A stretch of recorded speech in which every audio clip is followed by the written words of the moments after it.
Coming to Australia for the first time? Great! This video will help you to understand the step-by-step instructions on how to get through Australia's customs and immigration. We'll also give you some handy tips that will help you to speed through Australia's immigration and customs at Australian airport. So are you ready for it? Let's go. Now, assuming you already have a visa, what will be the step number one? It starts in the plane itself. So whichever plane you are taking to Australia, the cabin crew will give you this card, which is known as incoming passenger card. Now, every passenger coming to Australia, whether Australian or non-Australian, will need to complete this card. This card is basically about your personal details and also regarding the things that you are bringing into Australia. So I highly recommend you that you complete this incoming passenger card in the plane itself, as it will help you to save time when you're doing your immigration and custom clearance. Ideally, you should bring one pen with yourself so you can complete this incoming passenger card. But if you don't have one, you can ask the cabin crew for that. Now, if you don't know how to complete this incoming passenger card, we have got a complete detailed video regarding that, which you can check by clicking the link in the description box below. At the moment, this incoming passenger card is still in a physical format, but the government is trying the digital version of it. As soon as that is launched, we will make another video regarding that. Now, as you see in this form, there are plenty of questions you need to answer.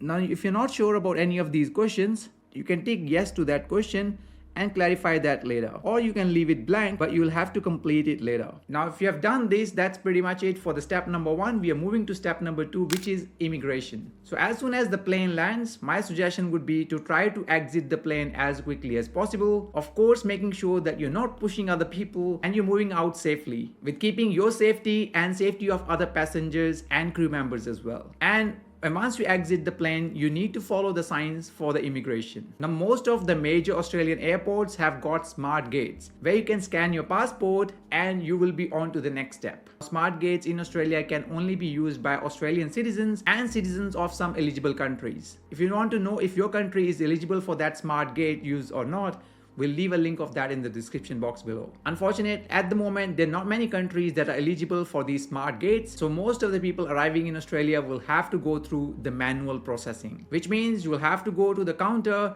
and speak to an immigration officer. Of course, the smart gates are quite quick, but manual counters can take a bit of time, depending upon how long the queue is. Sometimes, if there are many planes arriving at the same time, you may have to wait in a queue for a while. Once you arrive at the counter, you will give your incoming passenger card and passport to the immigration officer. And once they are finished with their processing, they'll give you your passport and incoming passenger card back as well. And usually at this time, they may ask you some questions regarding why you're coming to Australia, what's the purpose, how long you're going to stay, and some other relevant questions. If you would like to know more about what sort of questions can be asked at immigration counter, we have got a complete video regarding that as well. So check this video here, and we'll leave a link of that in the description box below also. Now, once you have done your immigration, the next step will be to collect your baggage. So after immigration, usually you can see the screens where they will let you know which carousel you will find your baggage in, especially if you have got a checked in baggage. Of course, if you are just having a carry-on baggage, then you don't need to worry about this step. Again, it depends upon how quickly your baggage will arrive, depending upon how many flights are landing at that specific time. While waiting for your baggage to arrive, you can get yourself a trolley as well, which will help you to move around quickly with your baggage. And once your baggage arrives, you can pick it up and you move to the next step. Now, the next step is Australian customs, the most scary part. It's not that scary. Now, with immigration, some people may not have to queue up because of these smart gates, but at customs clearance, everyone has to queue up. Here, you will be handing out your incoming passenger card. Now, if in this incoming passenger card, you have declared something, which means you have ticked yes to something, then they will ask you to go for further screening. This screening can be done manually by humans, or a lot of times you will see some detection dogs that will sniff your bags to do that quick screening. Now, in my personal experience, I've traveled through many times through Australian immigration and customs, and a lot of times I declare on my incoming passenger card that the things that I'm bringing in. Sometimes it could be medications, sometimes it could be food item. The good thing when you declare it, there is no penalty or fine if you get caught bringing some items into Australia, as long as they are not drugs or other illegal substances or illegal items. Now, if you're not declaring anything, which means that you have ticked no to all these questions in this incoming passenger card, then they may let you go without further inspections or screenings. But it's important to remember that you can still get picked up for random inspection or screening as well. So make sure that you complete this incoming passenger car honestly, because if you're not declaring anything and if they catch you, well, you can have a serious consequences about that. If you don't trust me, then you should watch Border Security Australia. Here on a weekly basis, they catch many people who are trying to bring things into Australia without declaring. And many people end up getting fines, sometimes even getting their visas cancelled and deportation from Australia.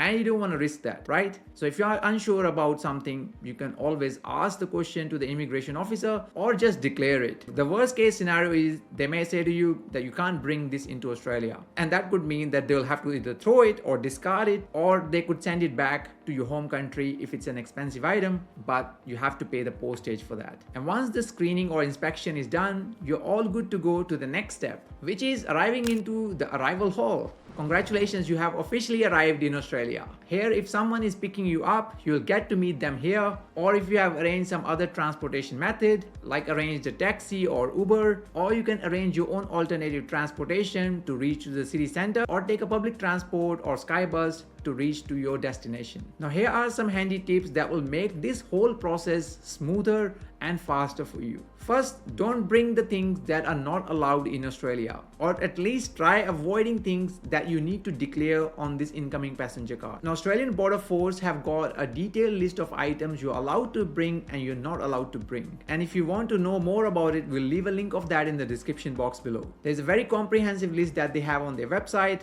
So ideally, you should check that before arriving in Australia. The next suggestion is don't carry any food from the plane or a home cooked food. See, a lot of packaged food is usually allowed to bring into Australia, but again, there are some restrictions to that as well. But food from the plane or home cooked food is definitely a no-no. The next tip is regarding this incoming passenger card. Make sure to complete this before landing, as it will help you to save a lot of time. Make sure that this card is filled correctly and honestly, as there are consequences if you lie in this card. If you're just coming for a few days, you might just well off bringing in just carry-on luggage. Checked in luggage means you will have to wait at the baggage collection. Obviously, not everyone will be able to just bring in carry-on luggage, but if you can, then definitely that'll save you some time. The next tip is that keep your documents ready for the immigration officers. As soon as you arrive at the counter, make sure the documents are ready for them. And if you're unsure about something at any time, you can ask for help either from the cabin crew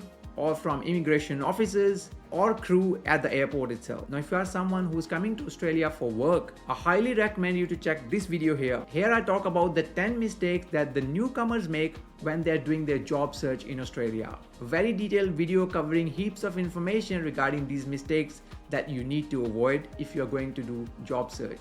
All the best with your travels, and I'll see you in that video over there.